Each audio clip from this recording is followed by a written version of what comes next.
La première ministre japonaise Sinae Takaichi devrait annoncer plus de détails le 19 janvier sur son projet de dissoudre la Chambre des représentants en vue d'organiser des élections anticipées, ont déclaré les dirigeants du parti au pouvoir après s'être entretenus avec elle mercredi. Hirofumi Yoshimura, chef du Parti de l'innovation du Japon,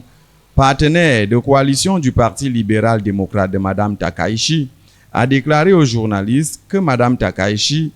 avait informé les hauts responsables des partis de la coalition au pouvoir de son intention de dissoudre la Chambre basse au début de la session parlementaire ordinaire de cette année et de convoquer des élections anticipées. Si la Chambre basse est dissoute peu après l'ouverture de la session le 23 janvier, deux calendriers sont possibles pour les élections anticipées. L'un avec une campagne officielle débutant le 27 janvier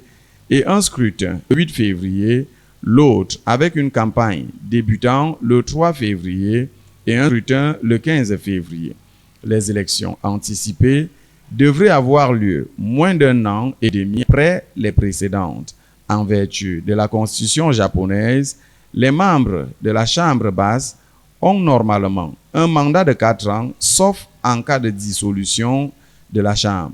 La décision de Takaichi a suscité des critiques soutenues au sein du PLD et des partis d'opposition, car beaucoup estiment qu'une élection générale anticipée pourrait retarder l'adoption du budget 2026, malgré l'engagement de Mme Takaichi à donner la priorité à la mise en œuvre de ces politiques, notamment les mesures visant à lutter contre la hausse des prix.